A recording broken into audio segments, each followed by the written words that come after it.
Hello student, myself Anand Dwivedi welcome you all to the new chapter of class 10 civics Federalism. Federalism यानी संघवाद. Dear students, in this chapter we are going to understand the vertical division of power sharing and its feature. Overview.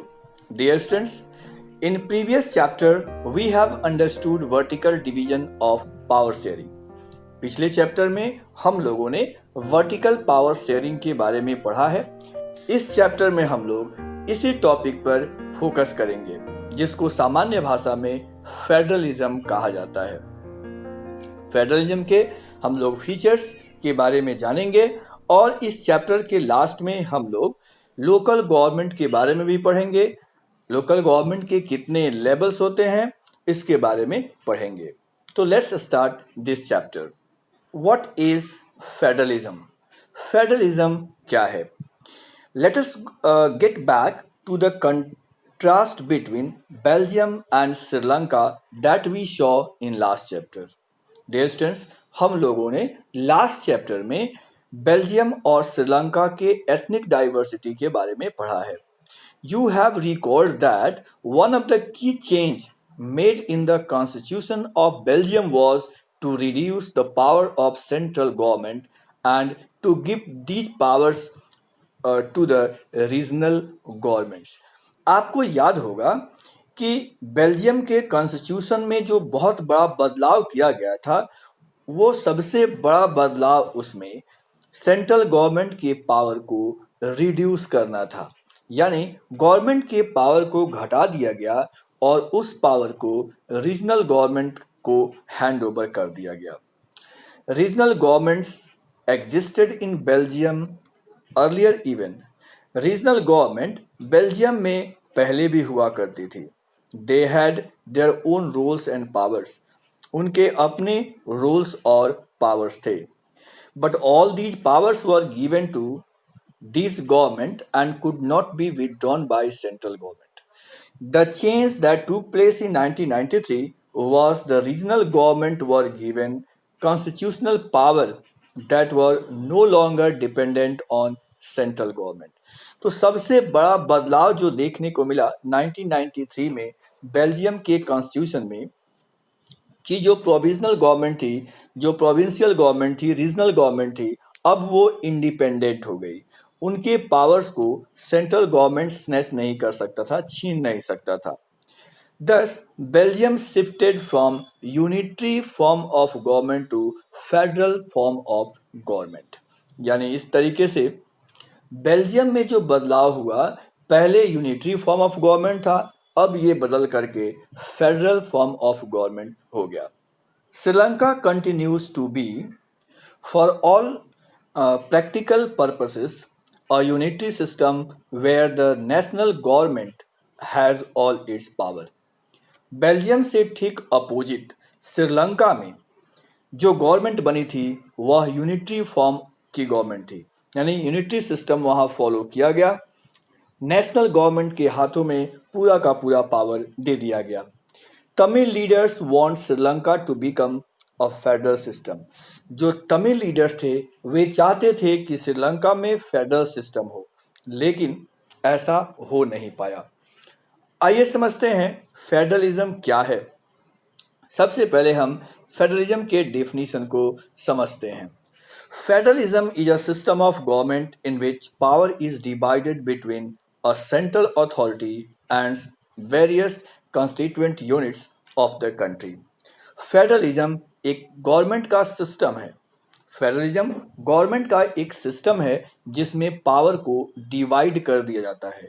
किसके बीच में? तो central authority के और इसके साथ साथ और जितने भी कॉन्स्टिट्यूएंट यूनिट्स होते हैं उन सभी में पावर को बांट दिया जाता है. Usually a federal has two level of government. Generally एक फेडरल सिस्टम में टू लेवल की सरकारें होती हैं. One of the government for entire country that is usually responsible for few subjects of common national interest. इसमें एक सरकार होती है जो सेंट्रल गवर्नमेंट कहलाती है। ये पूरे देश के लिए होती है और कुछ विषयों पर यह कानून बनाती है जिसका संबंध पूरे राष्ट्र से होता है। The others are government at the level of provinces or state that look after much of the day-to-day administration of their state. जो दूसरे लेवल की सरकार होती है वो प्रोविंसेस लेवल पर यानी स्टेट लेवल पर हुआ करती है और इस सरकार का कार्य है डे टू डे एडमिनिस्ट्रेशन को देखना, लॉ एंड ऑर्डर को मेंटेन करना। Both these levels of government enjoy their power independent of other. दोनों ही लेवल की सरकारें एक दूसरे से बिल्कुल ही आज़ाद होती हैं और अपने शक्तियों का प्रयोग करती हैं और प्रशासकीय कार्यों को करती हैं। Dear students, this is the map of the world. Here, the red part depicts federal political system. इस मैप में जो लाल वाले हिस्से हैं वो ये दिखाते हैं कि कहाँ कहाँ पर फेडरल सिस्टम है, यानी जिन देशों को रेड कलर से दिखाया गया है वहाँ पर फेडरल पॉलिटिकल सिस्टम है और जहाँ पर रेड कलर नहीं है वहाँ पर फेडरल सिस्टम नहीं है। Though only 25 of world's 193 countries have federal political system. पूरे विश्व में केवल 25 कंट्रीज हैं आउट ऑफ 193। पूरे 193 कंट्रीज में केवल 25 कंट्रीज हैं जो रेड से यहाँ डिपिक्ट किए गए हैं, वहाँ पर फेडरल पॉलिटिकल सिस्टम है। आप देख सकते हैं यहाँ इंडिया को भी दिखाया गया है जहाँ पर फेडरल सिस्टम को फॉलो किया जाता है। And the citizens make up 40% of the world's population. Federal system को फॉलो करने वाले पॉपुलेशन का जो साइज है वो है 40% of the world. Most of the large countries of the world are federations. दुनिया के जितने बड़े बड़े देश हैं उनमें से अधिकांश फेडरल सिस्टम को ही फॉलो करते हैं। In this sense federation are contrasted with unity government. तो इस संबंध में हम कह सकते हैं कि जो फेडरेशंस होता है वो यूनिटी गवर्नमेंट से बिल्कुल डिफरेंट होता है। Under unity system either there is only one level of government और the sub units are subordinate to central government. Unity government में जो सिस्टम होता है उसमें केवल एक लेवल की सरकार होती है। कई जगहों पर ऐसा भी होता है कि उसकी सबऑर्डिनेट गवर्नमेंट भी होती है, लेकिन ये इंडिपेंडेंट नहीं होती है, सेंट्रल गवर्नमेंट के आदेशों का ही पालन करती है। The central government can pass on orders to the provincial और लोकल गवर्नमेंट। यूनिटरी गवर्नमेंट के कंडीशन में सेंट्रल गवर्नमेंट के पास ये पावर होता है कि लोकल गवर्नमेंट या प्रोविंशियल गवर्नमेंट को आदेश जारी कर सके। But in federal system, the central government cannot order a state government to do something. Federal system अगर है तो वहां पर सेंट्रल गवर्नमेंट को यह बिल्कुल अधिकार नहीं है कि स्टेट गवर्नमेंट को वो ऑर्डर पास कर सके या किसी कार्य को या किसी रूल को मानने के लिए मजबूर कर सके। State government has powers of its own for which it is not answerable to the central government. जो कार्य स्टेट गवर्नमेंट को दिए गए हैं उन पर स्टेट गवर्नमेंट को पूरी आज़ादी दी गई है और सेंट्रल गवर्नमेंट के प्रति वो आंसरेबल नहीं है। Both these governments are separately answerable to the people. दोनों ही लेवल की जो सरकारें होती हैं वो जनता के प्रति जवाबदेह होती हैं, एक दूसरे के प्रति नहीं होती हैं। यानी ये दोनों ही लेवल की सरकारें पूरी तरह से इंडिपेंडेंट होती हैं और इनके सोर्स ऑफ रेवेन्यू और सोर्स ऑफ पावर बिल्कुल ही अलग होता है और ये कॉन्स्टिट्यूशन के द्वारा प्रदत्त होता है। Let us look at some of the key features of federalism. आइए फेडरलिज्म के कुछ महत्वपूर्ण फीचर्स के बारे में जानते हैं। The first feature is there are two और more than two levels of government. Federal government में कम से कम दो या दो से अधिक लेवल की सरकारें होती हैं। जैसा कि आप इंडिया में जानते हैं स्टेट लेवल की सरकारें हैं और सेंट्रल लेवल पर हमारा सेंट्रल गवर्नमेंट है। हालांकि हमारे देश में एक थर्ड लेवल ऑफ गवर्नमेंट भी है जिसको लोकल गवर्नमेंट कहा जाता है। Second features, Different tiers of government govern the same citizen, but each tier had its own jurisdiction in a specific matters of legislation, taxation and administration. जो different level की जो government होती है ये same citizen को govern करती है, यानी सिटीजन्स बांट करके उन पर शासन नहीं करती। जिन लोगों पर स्टेट गवर्नमेंट शासन करती है उन पर सेंट्रल गवर्नमेंट भी शासन करती है। इनके अपने अपने ज्यूरिस्डिक्शंस हैं। ज्यूरिस्डिक्शंस मीन्स अधिकार क्षेत्र जिसमें वो कार्य करते हैं। इनका कार्य किस क्षेत्र में होता है? तो they work in the field of legislation, यानी कानून बनाने के संबंध में, टैक्सेशन यानी टैक्स लगाने और टैक्स कलेक्ट करने के फील्ड में, एंड एडमिनिस्ट्रेशन और फिर प्रशासकीय कार्यों की इनकी जिम्मेवारी होती है।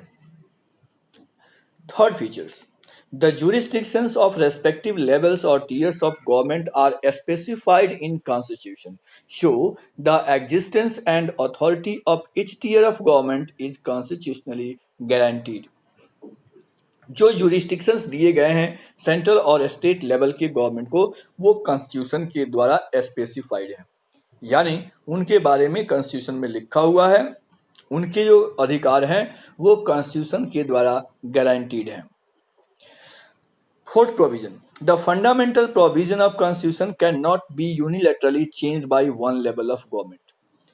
हमारे संविधान के जो फंडामेंटल्स हैं उनको कोई एक लेवल की सरकार नहीं बदल सकती है। उनमें बदलाव लाने के लिए दोनों ही लेवल की सरकार की सहमति चाहिए। ऐसे भी भारत के संविधान के फंडामेंटल को बदलना लगभग असंभव है। Fifth feature, courts have powers to interpret constitution and powers of different levels of government.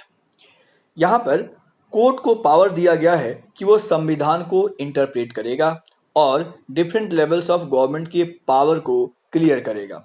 कई बार ऐसा होता है कि सेंट्रल गवर्नमेंट और स्टेट गवर्नमेंट के बीच विवाद हो जाती है। इस कंडीशन में यह कोर्ट की जिम्मेवारी होती है या कोर्ट के अधिकार क्षेत्र में होता है कि संविधान को री इंटरप्रेट करे और यह स्पष्ट करे और उनके मुद्दों को सॉल्व करे।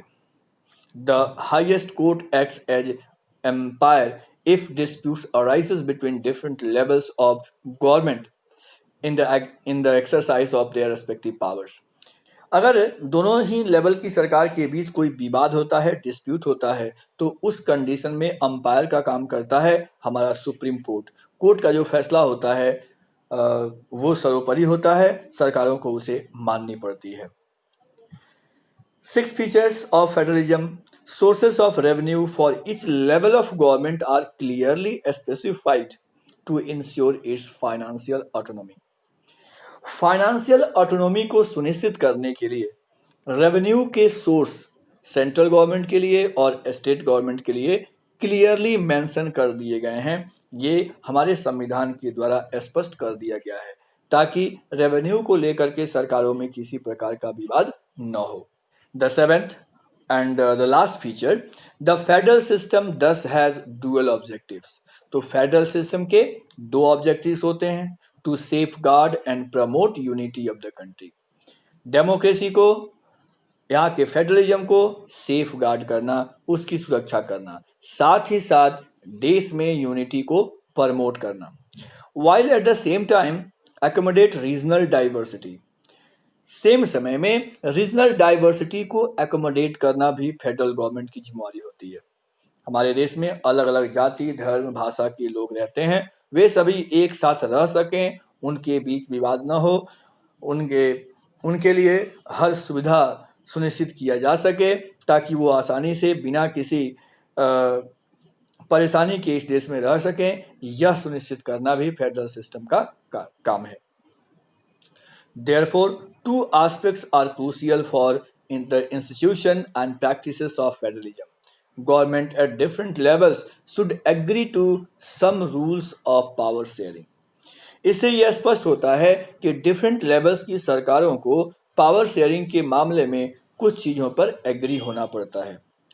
They should also trust that each would abide by its part of the agreement। दूसरे पर विश्वास करते हैं, भरोसा करते हैं कि अपने अपने ज्यूरिस्डिक्शन में, अपने अपने कार्य क्षेत्र में वे नियमों को पालन करेंगे, नियमों को फॉलो करेंगे और उसके अनुसार प्रशासकीय कार्यों को करेंगे। An ideal federal system has both aspects, mutual trust and agreement to live together. एक अच्छे फेडरल सिस्टम में म्यूचुअल ट्रस्ट भी होता है और साथ ही साथ एक साथ रहने का एक एग्रीमेंट भी होता है। The exact balance of power between central and the state government varies from one federation to another. अब पावर शेयरिंग का बैलेंस यानी सेंट्रल गवर्नमेंट को कितना पावर मिलेगा, स्टेट गवर्नमेंट को कितना पावर मिलेगा, ये वेरीज करता है गवर्नमेंट टू गवर्नमेंट। अलग अलग देशों में ये अलग अलग तरीके से हो सकता है। This balance depends mainly on the historical contest in which the federation was formed. यह जो बैलेंस है पावर शेयरिंग का, वो इस बात पर डिपेंड करता है कि किस परिस्थिति में फेडरेशन का फॉर्मेशन हुआ था, यानी ये हिस्टोरिकल इवेंट पर डिपेंड करता है। There are two kinds of routes through which federation have been formed. पूरी दुनिया में जो फेडरेशंस बने हुए हैं उनके दो रूट्स देखे गए हैं, दो कारण देखे गए हैं। The first route involves independent states coming together on their own to form a bigger unit. So that by pooling sovereignty and retaining identity, they can increase their security.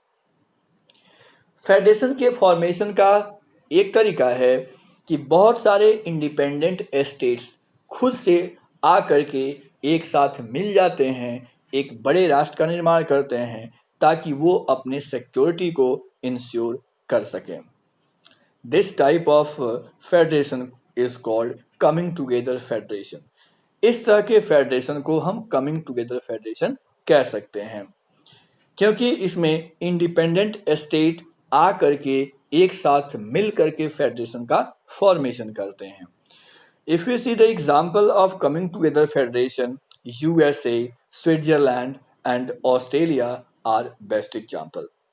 In the first category of federation, all the constituent states usually have equal power and are as strong vis-a-vis the federal government.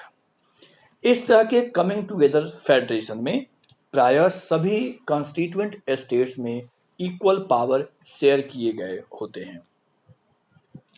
The second route is where a large country decides to divide its power between constituent states and the national government. जो second root है federation के formation का, वो है एक बड़े राष्ट्र को स्टेट में डिवाइड कर देना और पावर को शेयर करना। ऐसे फेडरेशन के एग्जाम्पल हैं इंडिया, स्पेन, बेल्जियम, ये बेस्ट एग्जाम्पल हैं। और भी कई सारे देश हैं जहां पर इस तरह के फेडरेशंस पाए जाते हैं। Such federation is known as holding together federation. इसे हम होल्डिंग टुगेदर फेडरेशन कहते हैं। नाम से ये स्पष्ट है, इस तरह के फेडरेशन में अपने ही एरियाज को होल्ड करके रखा जाता है और इसे एडमिनिस्ट्रेशन की सुविधा के लिए अलग अलग स्टेट्स में डिवाइड कर दिया जाता है। In this second category, the central government tends to be more powerful vis-a-vis the states.